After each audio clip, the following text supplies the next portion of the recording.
제목이 이제 주여 주여 주여라는 제목 가지고 말씀을 전하는데요.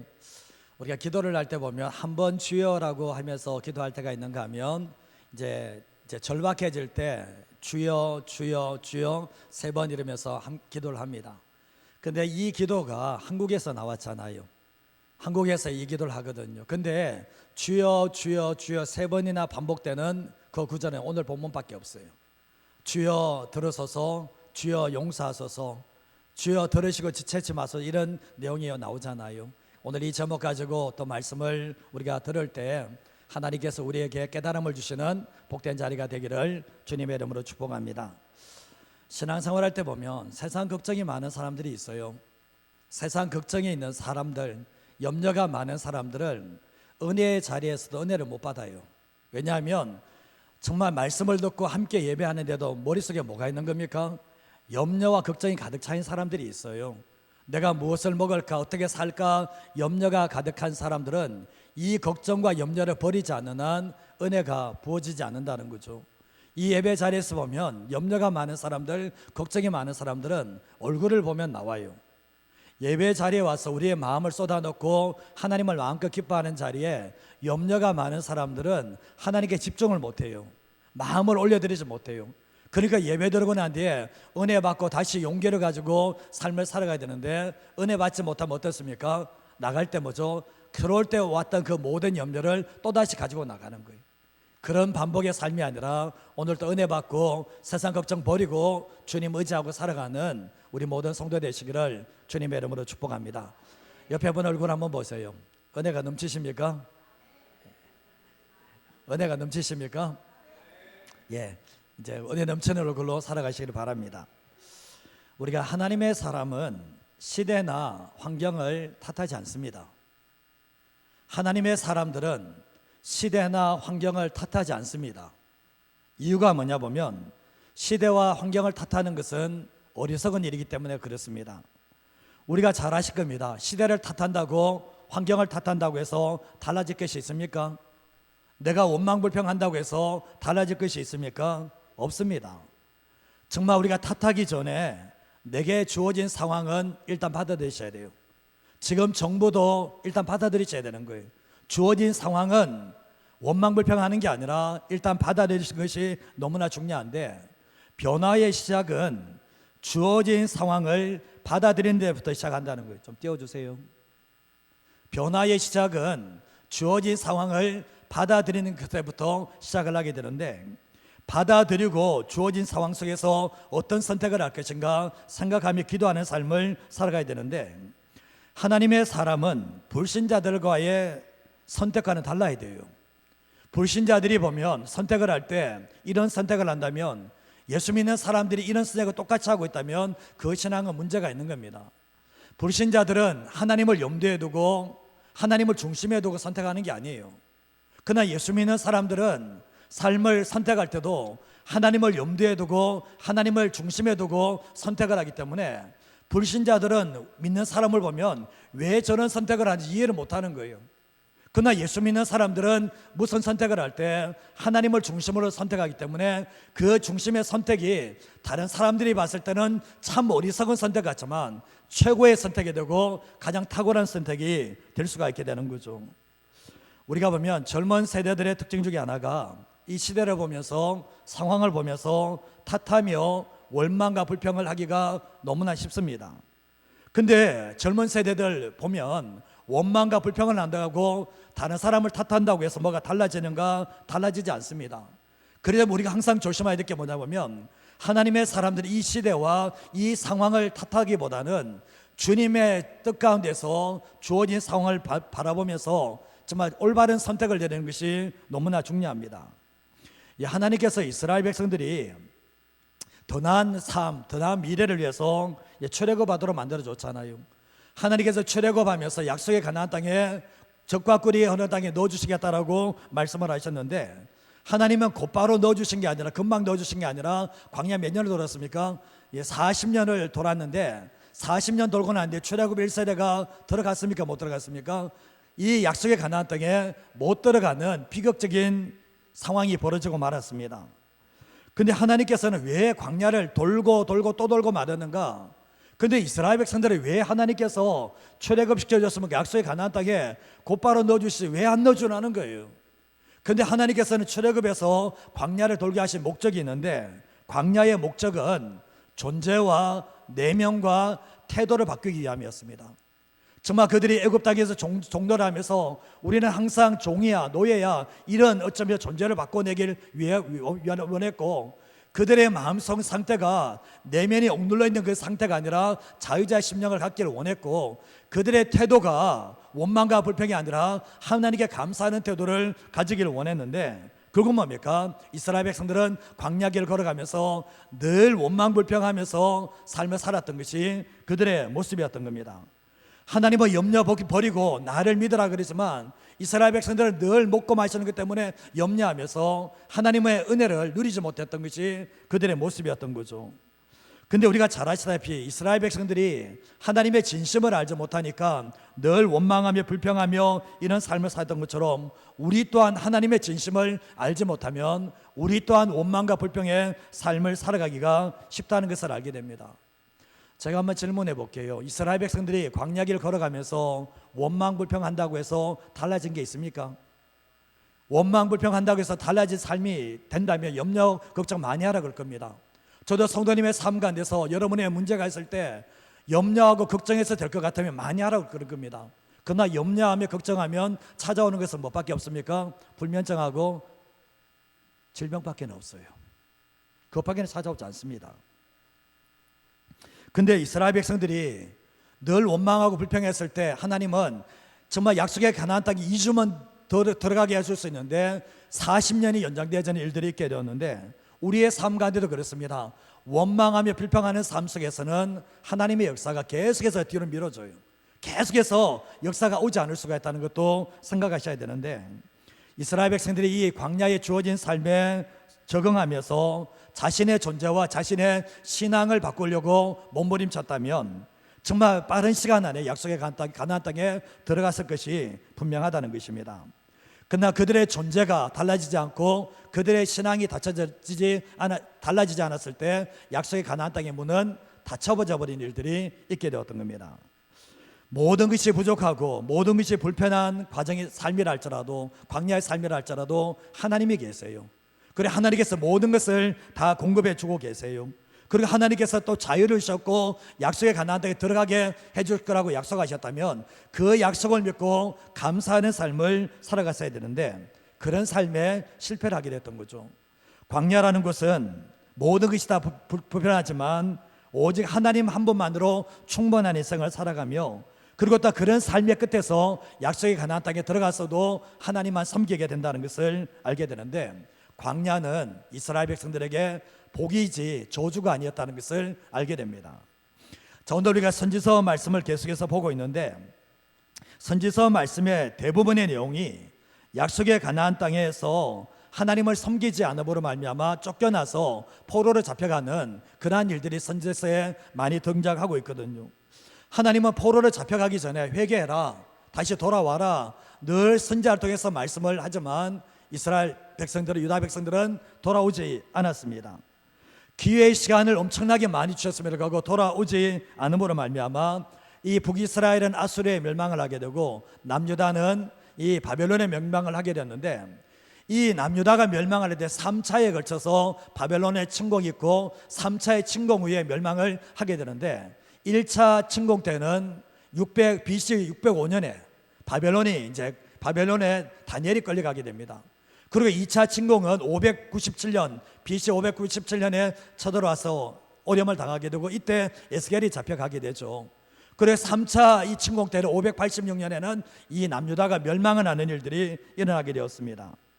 근데 정말 하나님께서 약속한 그 땅에서 하나님만 섬기면 안 쫓겨나겠는데, 우상 숭배와 죄와 불순종의 삶을 통해서 쫓겨나는 일들이 일어나게 됐는데, 조상들이 우상 숭배와 불순종을 통해서 누가 어려움을 당하는가, 누가 피해를 당하는가, 자녀 세대들이 다 피해를 당했다는 것을 알게 됩니다. 우리가 이 자리에서도 마찬가지입니다. 부모 세대들이 하나님을 잘 섬기고 하나님을 경외하고 하나님을 주인으로 모시는 삶을 살게 되면 누가 복을 받는가? 자녀 손들이 복을 받아요. 그러나 부모가 조상들이 우상 숭배하고 죄를 짓고 하나님과 어긋난 불순종의 삶을 살게 되면 누가 어려움을 당합니까? 말씀을 하세요. 누가 어려움 당합니까? 기분이 안 좋으세요? 자녀들이 어려움 당합니다. 자녀 세대가 어려움을 당해요. 근데 오늘 이 다니엘 말씀하지만 다니엘도 1차 포로 때 BC 605년에 이 1차 포로를 잡혀오게 했는데 자기 죄 때문입니까? 조상들의 죄 때문입니까? 조상들의 죄 때문에 잡혀오게 되었잖아요. 근데 먼저 잡혀온 것도 하나님의 섭리였는데 이 다니엘이 바벨론 땅에서 원망불평하면서 조상 탓하고 시대 탓하고 지내면 어떻게 되죠? 달라질 게 있습니까? 아무것도 달라질 것이 없고 상처 덩어리로만 살아갈 수밖에 없다라는 거죠. 근데 주어진 현실을 다니엘은 또 받아들여야 되고, 그리고 조상들이 하나님을 떠남으로 말미암아 이런 어려움이 당했다면 정말 깨닫는 지혜가 있다면 어떻게 해야 됩니까? 하나님을 떠나는 게 아니라 하나님을 더 가까이 해야 되는데 다니엘은 하나님을 더 가까이 하는 삶을 살게 되었던 거죠. 아무리 칠흑과 같은 어둠의 밤이라 할지라도 밤이 되면 하늘에 별이 있는 것처럼, 아무리 인생의 칠흑과 같은 밤과 같은 인생이라 할지라도 하나님은 함께 계신다는 것을 믿는 사람들은 잊어버리지 마셔야 된다는 거죠. 하나님은 어떤 상황에 있다 할지라도 자신을 의지하는 사람에게는 힘과 소망이 된다는 것을 이 다니엘서 통해서도 말씀하고 있는데, 정말 칠흑과 같은 어둠의 이 밤 속에서도 바로 바벨론 포로에서도 하나님께 쓰임받았던 사람이 바로 다니엘과 세 친구였다는 것을 말씀을 통해서 보게 됩니다. 자, 오늘 말씀을 첫 번째로 할 수 있는 게 뭔가 읽어보겠습니다. 하나님을 알고 경험할 때 하나님 앞에서 선명한 뜻을 정하는 인생이 됩니다. 하나님을 알고 하나님을 경험하면, 하나님을 주인으로 모시는 삶을 살게 되면 그 사람은 하나님 앞에서 선명한 뜻을 이제 정하게 되는데, 하나님, 내가 세상 속에서 이렇게 살겠습니다. 내가 세상 속에서 타협하지 않고 이렇게 살겠습니다라고 이 뜻을 정하는 그런 사람이 될 수가 있습니다. 우리가 인생 광야가 복이라는 것을 알게 되는데, 우리가 이 광야를 통해서 하나님의 존재를 선명하게 경험할 수가 있습니다. 어두운 밤에 보면 별을 선명하게 볼 수 있는 것처럼 광야에서 하나님을 경험하게 되는데, 광야보다 하나님을 더 선명하게 경험할 수 있는 장소는 없다라는 것을 알게 됩니다. 이 광야는 우리 인생 가운데 뜻하지 않게 찾아오는, 어쩌면 내 죄악으로 찾아오는 고난의 시기가 광야라고 말할 수가 있는데, 이 자리에서 광야를 거치지 않는 사람들은 하나님을 제대로 몰라요. 내 삶이 내 뜻대로 되어지고 순탄한 삶을 살아온 사람들은 하나님의 은혜가 잘 모르고 하나님을 경험한 그 신앙이 얕을 수가 있습니다. 그러나 우리의 삶에 인생 광야를 통해서 죽고 싶어도 죽지 못하고 내 힘으로 아무것도 안 되는 상황 가운데서 하나님만 의지함으로 말미암아 광야를 통과한 사람들은 하나님을 나의 하나님으로 모셔요. 정말 우리의 하나님이 아니라 내가 만난 하나님이 선명하기 때문에 그 하나님을 놓쳐버리지 않고 삶을 살아가게 됩니다. 모든 것이 다 편하고 부족함이 없는데 하나님을 찾습니까? 모든 것이 다 편하고 부족함이 없는데 하나님 찾습니까? 자식들에게 부모님이 그렇게 하시면 자녀들 주님께 안 옵니다. 주님 안 섬깁니다. 생각해 보시면 부모는 자식에게 모든 것 다 주기를 원하지만 자식이 세상이 줄 수 있는 모든 것들을 부모가 다 줘버리면 자식 지옥 보낼 생각하셔야 됩니다. 그건 어쩔 수 없어요. 우리가 모든 것이 다 편하고 부족함이 없는데 어느 사람이 하나님을 찾습니까? 그래서 성경에서는 부족함이 복이다라고 말씀하거든요. 우리의 부족함이 누구를 찾게 만드는 겁니까? 하나님을 찾게 만들고 하나님을 의지하게 만드는 중요한 통로가 되는데, 신앙의 영웅들이 고난이 없는 이 위인들이 있습니까? 없습니다. 사실은 요셉도 그렇고 모세도 그렇고 다니엘도 그렇고 고난이 없는 가운데서 하나님을 알고 하나님을 경험한 사람은 없다는 것을 알게 되는데, 결국은 뭡니까? 광야에서 하나님의 사람으로 준비되어진다는 것을 알게 됩니다. 다니엘이 이제 포로로 잡혀왔습니다. 최악의 상황입니다. 근데 만약 다니엘이 포로로 안 잡혔으면 어떡할까요? 유다 땅에서 편안하게 지냈으면 어떡했을까요? 이만큼 하나님을 알고 이만큼 하나님을 경험할 수 있었을까요? 저는 아니라고 봅니다. 모든 것이 다 편안하고 모든 것이 다 안정되어 있는 상태에서 사람들이 하나님을 갈망하고 하나님을 찾을 수 있을까 생각해 보면, 주님께서 인생의 광야를 통과한 사람들은 하나님을 찾지만 인생의 광야를 통과하지 않는 사람들은 하나님을 알지 못한다는 것을 너무나 알게 됩니다. 근데 결국 뭡니까? 편안하고 안주하는 상태에서는 하나님만 의지하는 신앙이 만들어질 수 없다는 것을 성경을 통해서 분명히 알게 됩니다. 근데 성경은 때로 과정은 설명을 안 하고 결과만 얘기해 버려요. 오늘 말씀에 다니엘이 하나님 앞에서 정말 몸부림치며 살려달라고 이런 내용이 안 나오잖아요. 이 과정을 다 빼놓고 결과만 딱 나오는데 이 하나님께서 뜻을 정했다 이렇게 나와버린 거거든요. 성경에서 만약에 인생의 광야를 거칠 때 죽고 싶은 그런 상황 가운데서 하나님께 살려달라고 하면서 이런 과정을 시편에는 나와 있지만, 만약 이런 과정이 있다면 왜 이 사람이 하나님을 경험하고 하나님만 의지할 수밖에 없었는가, 우리는 충분히 알 수가 있게 된다는 거죠. 어쩌면 이 다니엘의 신앙은 교회 안의 신앙이 아닙니다. 예배당 안의 신앙이 아닙니다.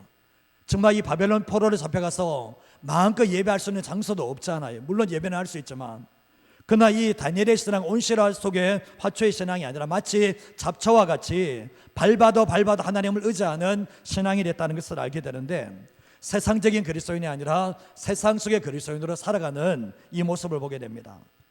신앙은 교회에서 드러나는 게 아니에요. 신앙은 교회에서 드러나는 게 아닙니다. 신앙은 죄악된 세상의 한복판 속에서 드러나게 되는데, 그러면 교회 안의 생활은 신앙생활은 무시해도 되는 것인가? 그거 아닙니다. 우리가 교회는 교육과 훈련이 있는 곳이잖아요. 함께 하나님을 예배하면서 영적인 힘을 받는 곳이잖아요. 그래서 세상에서의 승리를 위해서 하나님의 은혜를 경험하고 교육받고 훈련받는 것이 바로 교회라고 말할 수가 있게 됩니다. 책에 보면 바벨론에서 그리스도인으로 살기라는 책이 있는데, 그 책에서 보면 이 다니엘에 대해서 얘기하고 있는데, 다니엘과 세 친구가 바벨론 땅에 건너가서 이제 왕궁에서 일하는 사람이 되었을 때 어떤 일이 벌어지나 보면, 과거 조선시대에 내시라고 들어보셨습니까? 내시의 특징이 거세를 당하죠. 다니엘과 세 친구가 이 책에 보면 거세를 당하고 계명을 하게 됩니다. 다니엘이 자식이 있다는 얘기가 없잖아요, 성경에. 이런 거 보면 그건 뭡니까? 그런 치욕적인 상황을 당하게 되었는데, 이 바벨론 땅에 있으면서 경건하게 살기 편한 날은 단 하루도 없다. 내가 정말 하나님 앞에 경건하게 살기 위해 마음껏 예배하고 마음껏 찬양하고 이렇게 살 수 있는 날이 며칠도 없다고요? 단 하루도 없다. 치열한 영적 전투의 장소인데 이곳에서 다니엘의 신앙이 만들어졌다는 것을 우리에게 말씀하는 거예요. 다니엘서 1장 4절에서 5절 말씀에도 보면, 이 왕궁에서 이제 사람을 뽑을 때 유대인 중에 흠이 없고 용모가 아름다우며 모든 지혜를 통찰하며 지혜에 통찰하며 학문에 익숙하며 왕궁에 설만한 소년을 데려오게 했는데, 그들에게 바벨론 사람의 학문과 언어를 습득할 수 있는 사람에게 가르치게 됩니다.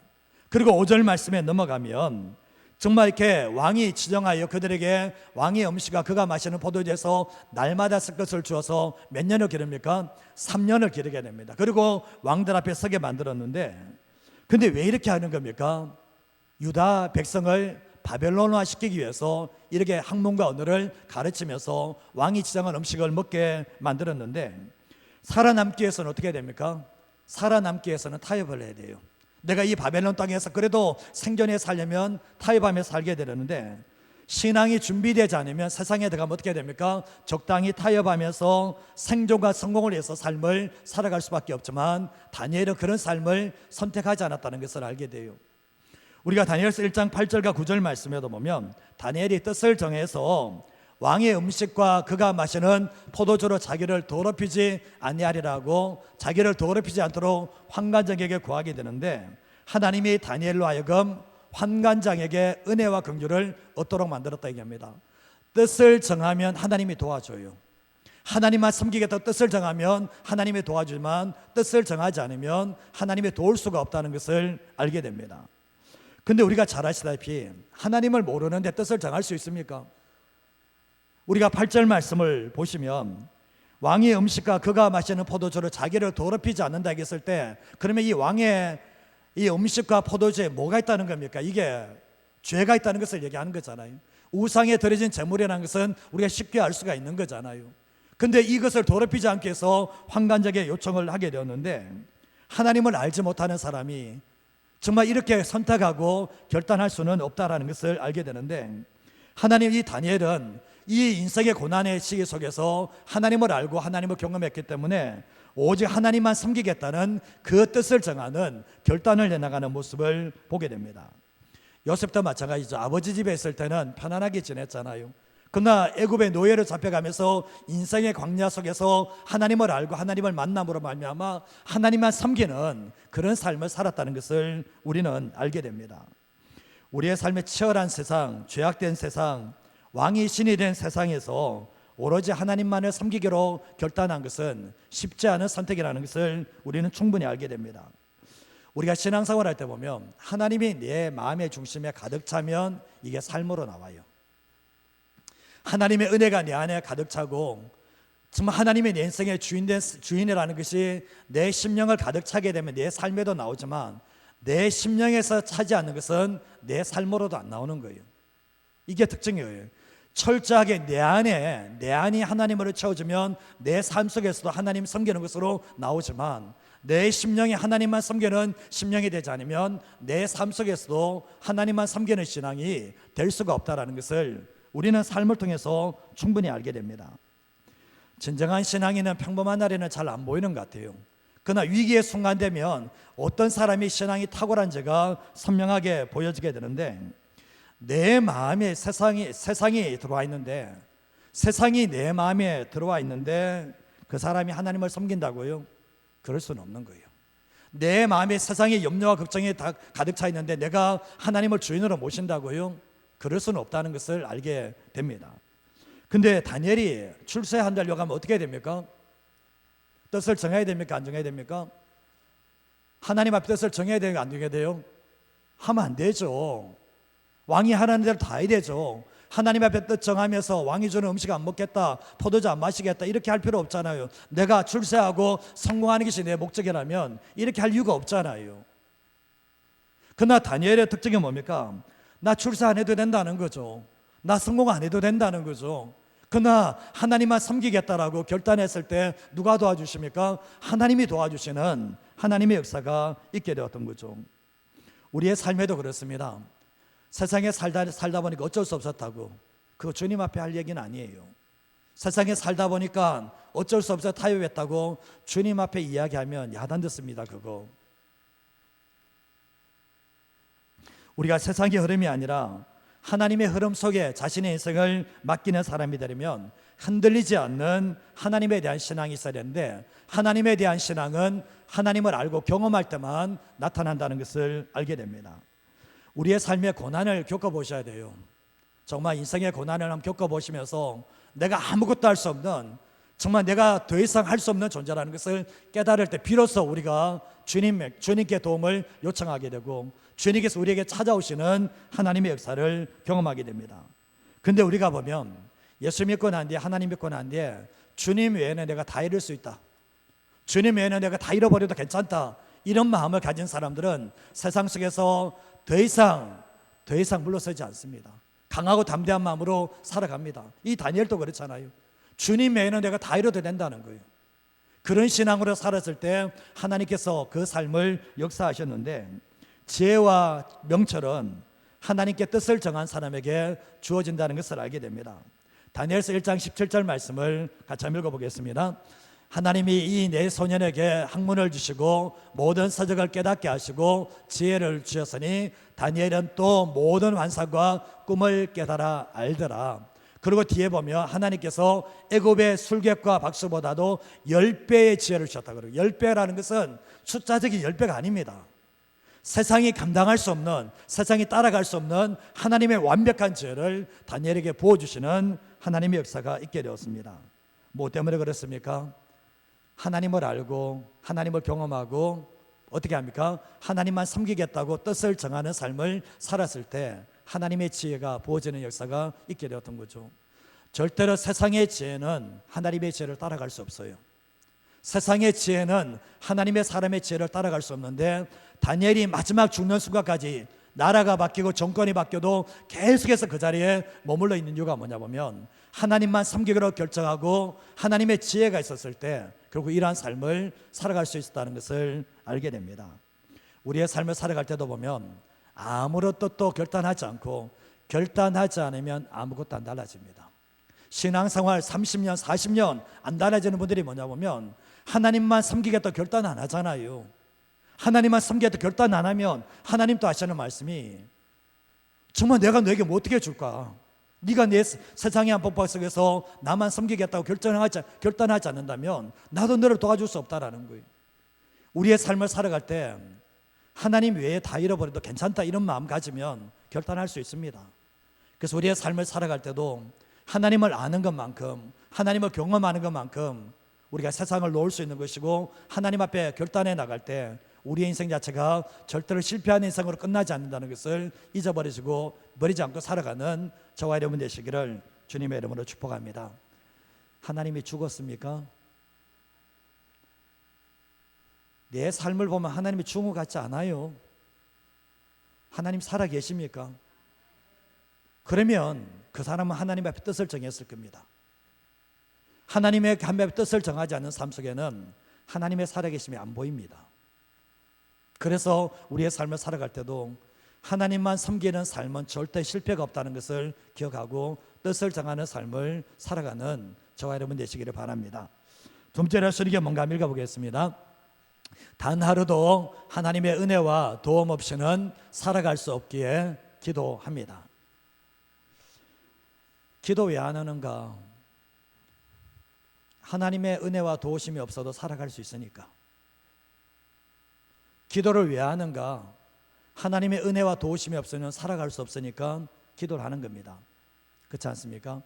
이것에 대한 영적 눈이 열려져야 되는데, 저도 그렇습니다. 사역 제 모로는 여러분의 마음 한 명도 못 바꿉니다. 저는 제가 철저히 깨닫는 게 뭐냐 보면, 제가 아무리 권면해도 여러분의 마음은 바뀌지 않아.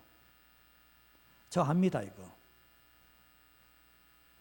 그래서 하나님께 기도할 수밖에 없는 것이, 제가 사람을 바꿀 수 있는 능력이 하나도 없으니까, 하나님의 은혜가 아니면 도우심이 하면 안 된다는 걸 알기 때문에 그렇거든요. 종교개혁자 루터가 1517년 10월 31일 날 비텐베르그 대학교 교회 교회 정문에 붙인 95개조 항의문을 붙였거든요. 근데 당시 카톨릭 교황에 대한 이 반박문이었는데, 종교개혁을 일으켰던 이 루터가 오늘날 궁지에 몰리게 되면서 몹시 낙심을 하고 있었습니다. 그때 이제 루터의 아내가 이제 상복을 입고 루터 앞에 나타난 거예요. 상복을 입고. 그래서 루터가 아내에게 물었습니다. 누가 죽었냐고 물으니까, 그때 루터의 아내가 했던 말이, 예, 하나님께서 돌아가셨어요. 하나님께서 돌아가셨다는 거예요. 그래서 루터가 그게 무슨 말이냐고, 어떻게 하나님이 돌아가시냐고 얘기했을 때, 루터의 아내가 남편에게 했던 말이, 하나님이 돌아가시지 않았다면 당신이 그토록 기가 죽어 있을 이유가 없다. 당신의 모습을 보니까 하나님이 죽은 하나님이라는 거예요. 그 얘기를 했을 때 정말 이 아내의 말을 듣던 루터가, 아 그래, 하나님이 살아계시는데 내가 왜 이렇게 낙심을 하고 있나, 그러면서 무릎을 꿇고 하나님께 기도합니다. 하나님이 살아계시는데 하나님 나의 영혼에 힘을 주세요. 내 영혼을 소생시켜 주세요 하면서 다시 하나님께 매달렸고, 은혜와 능력을 가지고 받아서 이 종교개혁을 끝까지 마무리할 수가 있게 되었던 거죠. 이런 아내를 구해야 돼요. 이런 남편을 구해야 돼. 당신 보니까 상복 입고 나가죠. 당신 보니까 하나님 죽은 것 같다고 이러면 정신 번쩍 차릴 거 아닙니까? 그렇지 않습니까? 나중에 제가 상복 입고 한번 나올게요. 이제 기도는 영혼의 호흡과 같잖아요. 우리가 숨막히는 세상에 살고 있는데 하나님을 반역하는 세상입니다. 하나님의 사람으로 살아내기가 쉽지 않고, 죄악된 세상 속에서 하나님의 사람으로 자리매김하기가 얼마나 어려운지 모릅니다. 그렇기 때문에 우리가 기도를 하는 거거든요. 기도하지 않으면 죄악이 들어오고, 기도하지 않으면 세상에 무릎을 꿇게 되니까 기도를 하게 되는데, 우리가 기도하지 않는 영혼은 죽은 물고기가 강에 떠내려같이 그렇게 살아가게 돼요. 그러나 우리가 기도하는 영혼들은 살아있는 영혼이 되어서 아무리 세상이 죄가 심하고 아무리 세상이 더럽다 할지라도 이겨낼 수 있는 하나님의 사람의 능력이 어디서 오는가? 기도에서 온다는 것을 우리는 기억하셔야 되는 거예요. 다니엘서 3장 16절에서 18절 말씀을 보면 사드락과 메삭과 아벳노고가 왕에게 대답합니다. 왕이 신상에 절하지 않으면 너 풀무불 던져진다 그러니까 정말 협박을 하니까 새 친구가 하는 말이 느부갓네살이여 우리가 이 일에 대해서 왕에게 대답할 필요도 없고 가치도 없습니다 얘기합니다.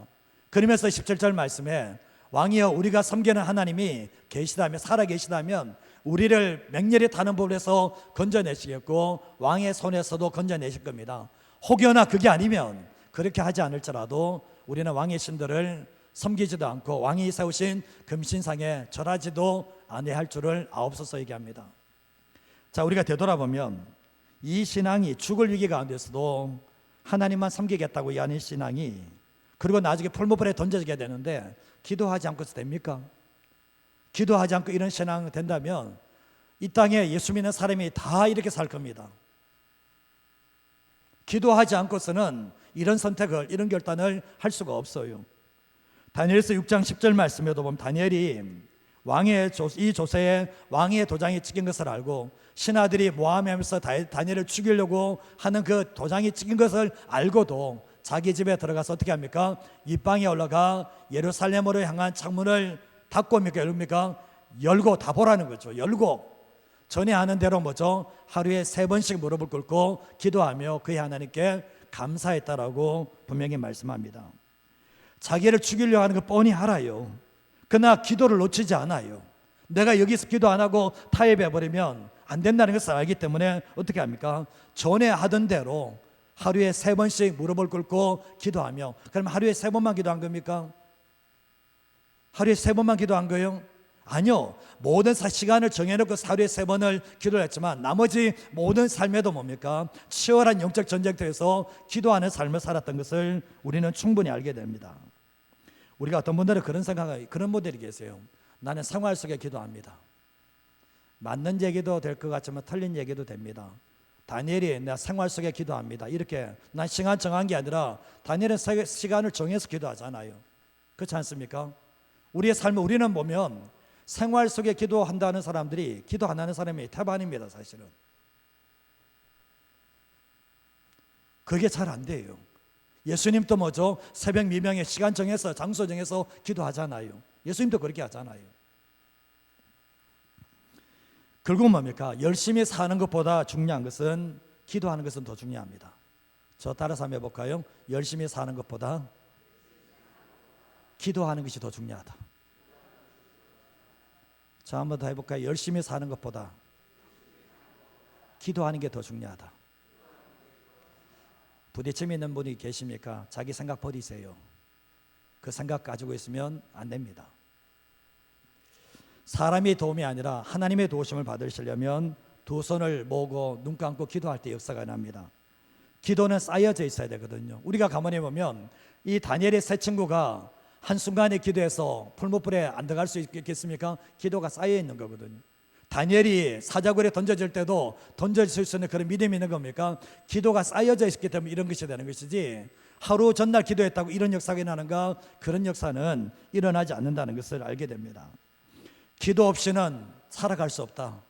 기도 없이는 내가 단 한순간도 살아갈 수 없다는 그 사람이 기도를 하는 것이지, 기도 안 하고도 살아갈 수 있다고 생각하는 사람, 기도하지 않는 그런 삶을 살게 된다는 거죠. 우리가 세상에서 적당히 타협하며 살아가는 사람들은 기도 안 합니다. 기도 거의 안 해요. 절박하게 기도하지 않아요. 기도하지 않으니까 뭡니까? 정말 세상 속에 적당히 즐기면서 누리면서 이렇게 삶을 살아갈 수가 있게 되는데, 예수 믿는 사람이 땅에 사는 그리스도인들이 하늘의 도우심을 받기 위해서는 기도하는 삶을 반드시 살아가야 된다는 것을 알게 됩니다. 데살로니가전서 5장 16절에서 18절 말씀에도 보면 항상 기뻐하라, 쉬지 말고 기도하라, 범사에 감사하라, 이것이 그리스도 예수 안에서 너희를 향하신 하나님의 뜻이라고 말씀하고 있거든요. 쉬지 말고 기도하는 사람들이 뭐죠? 항상 기뻐할 수 있어요.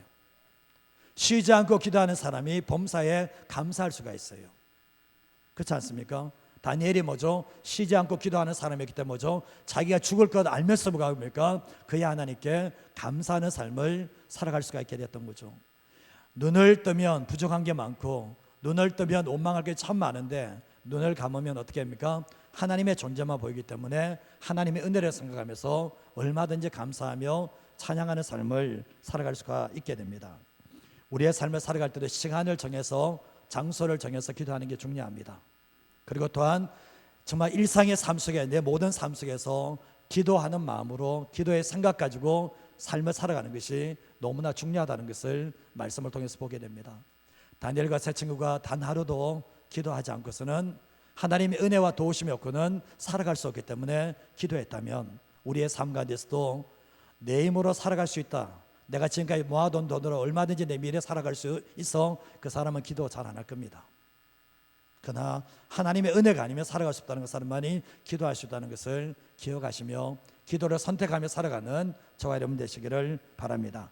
마지막 한 가지만 더 말씀드리겠습니다. 읽어보도록 하겠습니다. 하나님의 뜻을 붙잡고 기도할 때 크고 놀라운 하나님의 계획을 보여줍니다. 기도하는 사람과 기도하지 않은 사람의 살아가는 모습은 전혀 다릅니다. 기도가 체질이 되고 기도가 습관이 된다는 거죠. 기도하지 않는 사람들에게는 생명력이 안 느껴져요. 기도하는 사람들에게는 생명력이 느껴져요. 생명력이, 예수의 생명이 약동하는 그 생명력이 느껴지거든요. 그래서 보면 그 사람이 하나님의 뜻에 맞춰지는 삶을 살아가게 되는데, 기도하지 않는 사람들은 지치고 뻔한 삶의 반복이에요. 이게 삶 자체가 역동적인 게 없어. 아침에 일어나면 오늘이 어제 삶이거든요. 그건 지치고 뻔한 삶의 반복으로 이렇게 살아가는데, 다람쥐 쳇바퀴 돌도록 삶을 살아가도록 만드는 게 뭐냐 보면 기도하지 않는 삶이 그렇게 삶을 살아가게 된다는 거죠. 예레미야 33장 1절에 3절 말씀에도 보면 예레미야가 이제 왕의 시위대 뜰에 갇히게 됐는데, 뜰에 갇히니까 아무것도 할 수 없잖아요. 그때 여호와께서 두 번째로 말씀하시는데 2절 말씀에 보면 일을 행하시는 여호와, 그것을 만들며 성취하시는 여호와, 그의 이름을 여호와라는 이가 이와 같이 이르신다 얘기합니다. 이 예레미야는 옥에 갇혀 있으니까 내가 아무것도 할 수 없다 생각하지만 누가 일을 하는 겁니까? 하나님이 하시는 거 아닙니까? 그러면서 3절 말씀에 하시는 말씀이 너는 내게 부르짖으라 내가 내게 응답하겠고 내가 알지 못하는 크고 은밀한 일을 내게 보이겠다라고 말씀을 합니다. 그런데 결국 뭡니까? 응답뿐만 아니라 뭐죠? 네가 알지 못하는 크고 은밀한 일을 내게 보여주겠다라고 말씀을 합니다. 이게 기도의 축복이라는 것을 알게 돼요. 다니엘서 9장 1절과 2절 말씀에 보면 메대 족속 아하수르의 아들 다리오가 갈대아 나라의 왕으로 세움을 받던 해에 그 통치 원년에 나 다니엘이 책을 통해서 여호와께서 말씀으로 선지자에게 알려주신 그 연수를 깨달았는데, 예루살렘의 황폐함이 70년 만에 그치리라 하신 것을 어떻게 됩니까? 이제 발견을 하게 돼요. 자, 근데 이게 몇 년 됐을까요? 다니엘이 포로로 잡힌 지 몇 년 됐을까 알았을까요? 포로 생활은 몇 년입니까? 70년이거든요. 근데 다니엘이 이 말씀을 깨달은 게 포로로 잡혀서 67년째입니다. 남은 게 몇 년 남았습니까? 3년 남은 상태에서 이걸 이걸 예레미야서를 통해서 이걸 발견하게 된 거예요. 근데 하나님의 말씀을 깨닫게 되면 어떻게 됩니까? 기도에 힘이 생겨요. 기도의 능력이 생겨요. 정말 지금까지 하나님 언제입니까? 이렇게 기도하다가 정말 70년 딱 깨닫는 수가 지금 남은 숫자가 3년밖에 안 남았거든. 얼마나 기도를 열심히 하겠습니까? 근데 13절과 14절 말씀에 모세의 율법에 기록된 대로 이 모든 재앙이 우리에게 내렸으나 우리는 우리의 죄악을 떠나고 주의 진리를 깨달아 우리 하나님 여호와의 얼굴을 기쁘게 하지 아니하였다라 고백을 하면서 뒤에 14절 말씀에도 여호와께서 이 재앙을 간직하여 주셨다가 우리에게 내렸사오니 우리의 하나님 여호와께서 행하시는 모든 일이 뭐라고요? 공의롭다는 거예요. 죄를 짓게 되면 심판받는 것은 하나님의 공의인데 우리가 그 목소리를 청종하지 않았다고 죄를 회개하게 됩니다. 내 개인의 죄가 아니라 이 공동체의 죄를, 나라 민족의 죄를 회개하게 되는데 16절과 17절 말씀에 주여 구하옵나니 주는 주의 공의를 따라 주의 분노를 주의 성 예루살렘 주의 거룩한 산에서 떠나게 하옵소서. 이는 우리의 죄와 우리 조상들의 죄악으로 말미암아 예루살렘과 주의 백성이 삶에 있는 자들에게 뭐가 당합니까? 수치를 당했다 얘기하고 있죠. 17절 말씀에 그러한즉 우리 하나님이여 주의 종의 기도를 지금 주의 종의 기도와 간구를 들으시고 주를 위하여 주의 얼굴빛을 주의 황폐한 성소에 비춰달라고 기도합니다. 그때 18절과 19절 말씀에 또 기도하는 게 나의 하나님이여 귀를 기울여 들으시며 눈을 떠서 우리의 황폐한 상황과 주의 이름으로 이끄는 성을 보옵소서. 우리가 주 앞에 간구하는 것은 주의 공의를 의지하여 우리의 공의를 의지하여 하는 것이 아니요 주의 큰 긍휼을 의지하여 하나님께 기도합니다. 우리 죄져서 심판당할 수밖에 없지만 주님 우리를 불쌍히 여기시는 주의 긍휼을 의지해서 기도한다 얘기하면서 19절 말씀에 주여 들으소서 주여 용서하소서 주여 귀를 기울이시고 행하시고 지체하지 마소서. 나의 하나님이여 주 자신을 위해서 우리를 용서해달라고 요청하시죠. 이는 주의 성과 주의 백성이 주의 이름으로 일컬은 바 된다고 고백하면서 낮은 자세로 하나님께 기도를 하게 됩니다. 그때 20절에서 22절 말씀에 보면 내가 이같이 말하여 기도할 때 내 죄와 내 백성 이스라엘 죄를 자복하고 내 하나님의 거룩한 산을 위하여 내 하나님 여호와께 간구할 때에 뒤에 말씀해 보면 곧 내가 기도할 때 이전에 환상 중에 봤던 그 사람 가브리엘이 누굽니까? 천사잖아요. 그 사람이 빨리 날아서 저녁 제사를 드릴 때 처음에 내게 이렇게 됐는데 22절 말씀에 내게 가르치며 내게 말하여 이르되 다니엘아 내가 이제 내게 지혜와 총명을 주려고 왔다라고 얘기를 하게 됩니다. 그러면서 오늘 마지막 구절인 23절 말씀 마지막 구절 한번 읽어보겠습니다. 곧 내가 기도를 시작할 즈음에 명령이 내렸으므로 이제 내게 알리러 왔느니라. 너는 크게 은총을 입은 자라. 그런즉 너는 이 일을 생각하고 그 환상을 깨달을지니라. 아멘. 이 다니엘이 자신의 죄와 조상들의 죄를 가지고 회개를 하게 되죠. 회개를 하고 기도할 때 하나님의 명령이 내리는데 이 가브리엘 천사를 보내줍니다. 그러고 난 뒤에 너는 크게 은총을 입었다라고 하면서 이 내가 너에게 보여주는 것을 생각하고 환상을 깨달으라고 말씀하셨는데 다니엘이 기도한 건 뭐였습니까? 다니엘이 기도한 것은 뭐죠? 포로로부터 귀환하고 다시 성전이 회복되죠. 이거 기도했잖아요. 다시 고국으로 돌아가는 것에 대해서 했는데 이 말씀 23절 이후로부터 이 다니엘서 끝부분에까지 어떤 말씀이 나오나 보면 포로에서 귀환하는 것과 성전이 재건이 되는 것을 말씀함과 동시에 예수님께서 이 땅에 육신으로 오는 것에 대해서 말씀을 하고 있고 로마 군대에 의해서 성전이 파괴될 것에 대해서도 이미 예언을 하고 있고 더 나아가서 적그리스도가 이 땅에 출현을 하게 되고 예수님이 재림하시기 전에 대환란이 일어난다는 것을 그림처럼 보여주는 거예요. 환상으로 보여주는 거예요. 완전히 역사를 다 버려. 그래서 이게 요한계시록을 해석을 할 때 이 다니엘서 말씀을 보지 않으면 해석이 안 된다는 게 그거거든요. 다니엘은 구약의 사람입니다. 그러나 다니엘이 하나님께 기도했을 때 이 정말 성전을 회복시켜 달라고 우리 민족을 회복시켜 달라고 다시 고국으로 돌아가게 달라고 기도하는데 주님이 이것을 뛰어넘어서 뭡니까? 예수님이 이 땅에 오시는 거고 모든 사람을 구원하시는 그 예수님이 이 땅에 오시고 정말 죄악으로 말미암아 또다시 성전이 파괴되었지만 그러나 정말 예수님께서 마지막 이 땅에 재림하시는 그 환란의 시대까지도 다 열어보아주던 것이 이 다니엘에게 보여준 환상이었다는 것을 알게 됩니다. 이게 기도하는 사람에게 주신 은혜입니다. 우리가 기도를 할 때 처음에는 보면 대부분의 사람은 자기 기도만 하거든요. 정말 자기 기도만 하다가 이게 좀 커지면 내 주변 사람들을 위해서 기도하거든요. 여기서 더 나가면 이제 교회 공동체를 위해서 또 기도할 수 있겠죠. 지역을 위해서 기도하겠죠. 또 한국교회를 위해서 기도하겠죠. 나라와 민족을 위해서 기도하겠죠. 이렇게 계속해서 기도의 영역이 커지잖아요.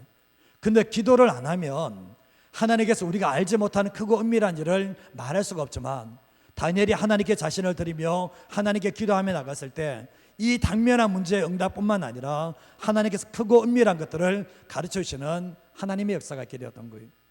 부모님들이 보면 기도를 안 하면 자녀들을 자기의 소유로 생각하며 키우거든요.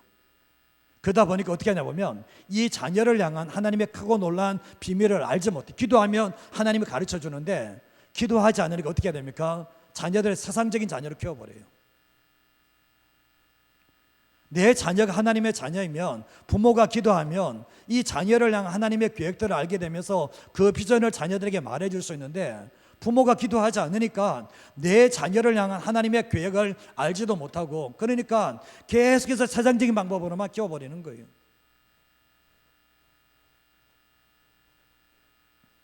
기도의 축복이 뭡니까? 내가 기도한 것만 받는 겁니까?